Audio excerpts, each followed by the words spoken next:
Hi everybody और मेरे प्यारे बच्चों, मैं आज आप लोग के लिए सब्जेक्ट, ऑब्जेक्ट और वर्ब के बारे में जानकारी लेकर के आया हूं, क्योंकि बहुत से बच्चों को अभी तक ये भी नहीं समझ में आता है कि सब्जेक्ट क्या है, ऑब्जेक्ट क्या है और वर्ब क्या है। और इस कारण से उसको आगे पढ़ने में दिक्कत होती है, आगे इंग्लिश भाषा को समझने में और जानने में बहुत परेशानी होती है। तो आज मैं आप लोग के लिए सब्जेक्ट, ऑब्जेक्ट और वर्ब की पूरी जानकारी लेकर के आया हूँ और बहुत ही आसान भाषा में लेकर मैं आपको इस टॉपिक से इन दोनों शब्दों को बहुत आसान तरीके से समझा दूंगा, ठीक है।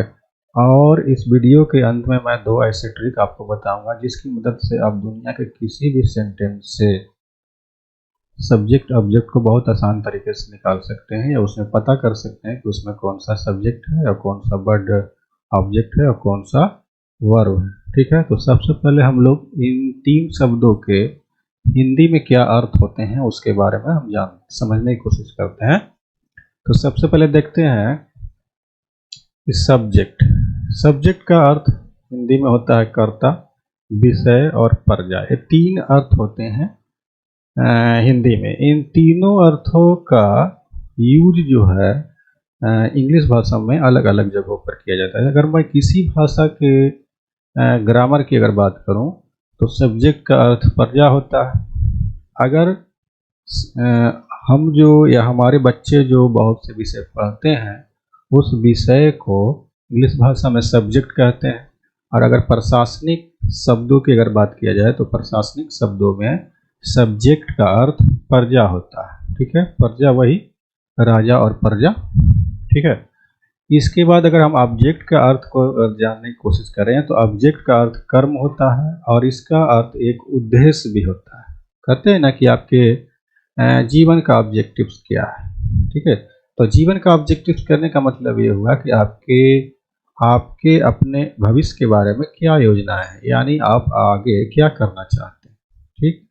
इसके बाद अगर वर्ब की बात करें तो वर्ब को हिंदी में क्रिया कहते हैं या काम, ठीक है। क्रिया को ही काम कहते हैं, या तो आप क्रिया करिए या कोई काम करिए।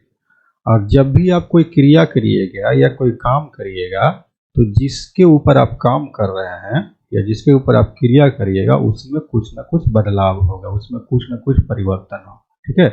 तो इन्हीं सब शब्दों से हम अब सब्जेक्ट, ऑब्जेक्ट और वर्ब की परिभाषा जानने की कोशिश करते हैं, ठीक है। तो चलिए आगे हम देखते हैं कि इसकी परिभाषा हम लोग कैसे निकाल सकते हैं। हाँ, तो बच्चों देखते हैं हम इन तीनों शब्दों की परिभाषाओं को देखते हैं। सब्जेक्ट क्या है? तो सब्जेक्ट वैसे शब्द हैं जो वाक्य में क्रिया को कंट्रोल करते हैं या क्रिया शब्द के काम को करते हैं, ठीक है।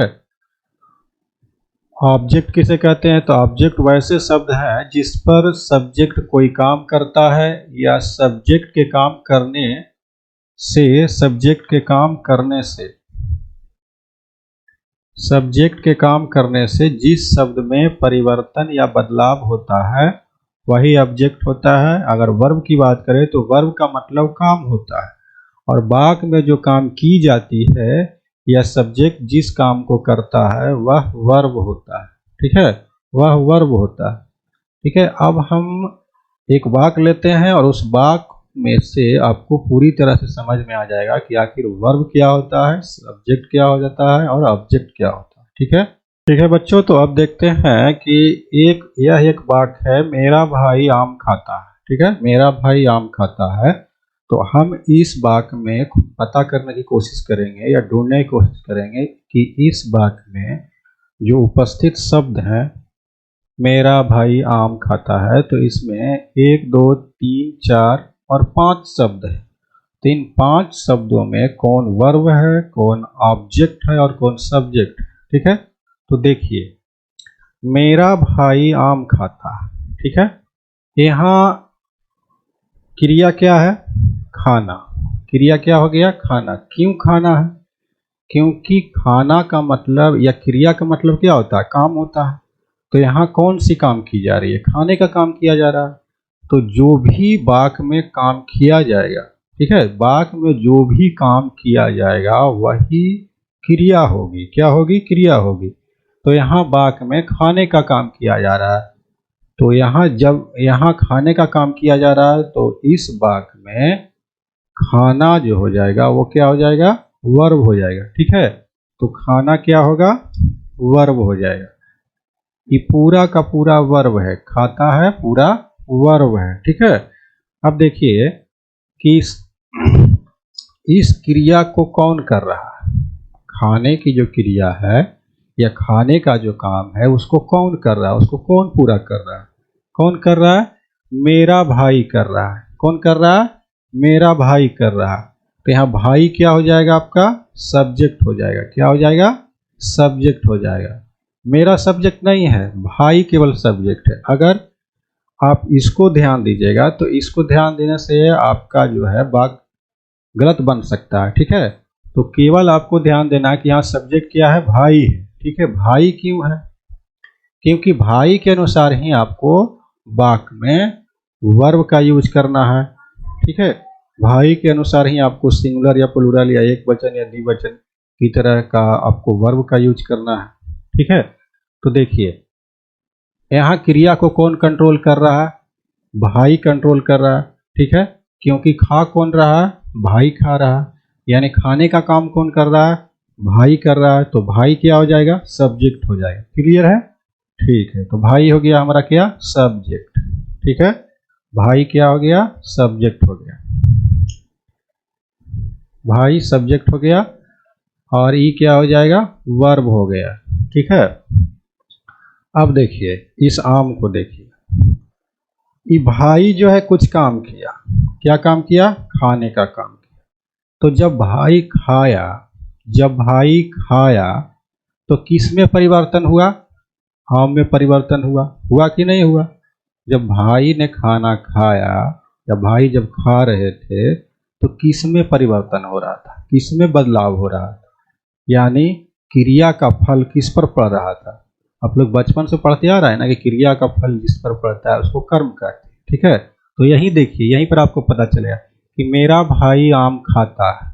अब मेरे भाई ने आम खाया, यहाँ खाने का काम हुआ, तो जब खाने का काम हुआ तो उस खाने के काम का प्रभाव किस पर पड़ा, किस पर पड़ा, उसका प्रभाव किस पर पड़ा, आम पर पड़ा। अब क्यों प्रभाव आम पर पड़ा, क्योंकि आम में ही तो कुछ बदलाव हुआ, आम में ही ना कुछ परिवर्तन हुआ। तो वाक्य में उपस्थित जिस शब्द में जब कोई काम होता है तो जिस शब्द में कोई परिवर्तन होता है या जिस शब्द में कुछ बदलाव होता है वही क्या हो जाता है, हमारा ऑब्जेक्ट हो जाता है, या हिंदी में कहें तो कर्म हो जाता है। ठीक है, क्लियर है। अब हम आपको बताते हैं कि हमने वीडियो से पहले आपको बताया था कि हम ऐसे ट्रिक बताएंगे आपको जिससे आप बिल्कुल आसान तरीके से पता कर सकते हैं कि कौन किसी वाक्य में कौन सब्जेक्ट है, कौन ऑब्जेक्ट है और कौन वर्ब है। ठीक है, तो चलिए हम लोग देखते हैं कि कौन इस वाक्य में उस ट्रिक की मदद से पता करते हैं कि कौन सब्जेक्ट है, कौन ऑब्जेक्ट है और कौन वर्ब है, बिल्कुल आसान तरीके से। देखिए आपको क्या करना है कि जो लास्ट का जो खाता है, लास्ट का जो आपका वर्ब है उसको पूरा उठा लीजिए। लास्ट का जो वर्ब है खाता है उसको पूरा उठाइए,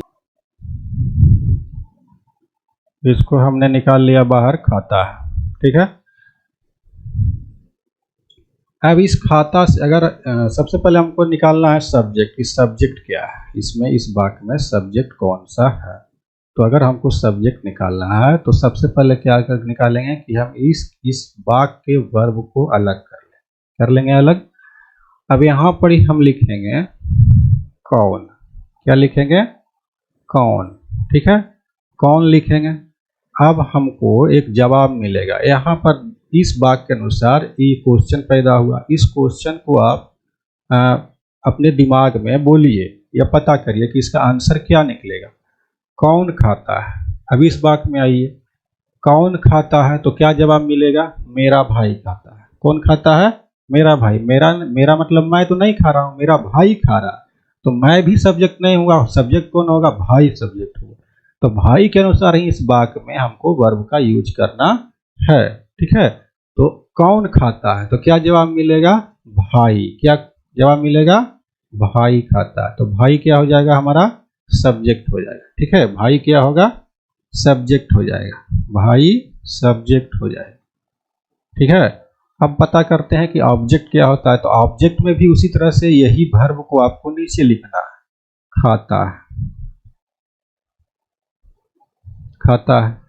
अब जो यहाँ पर हम कौन लिखे थे, इसके जगह पर हम लिख देंगे किसको। क्या लिखेंगे? किसको, यानी किसको खाता है, किसको खाता है। तो क्या जवाब मिलेगा? आम को खाता है। किसको खाता है? तो क्या जवाब मिलेगा? आम को खाता है। किसको खाता है? आम को खाता है।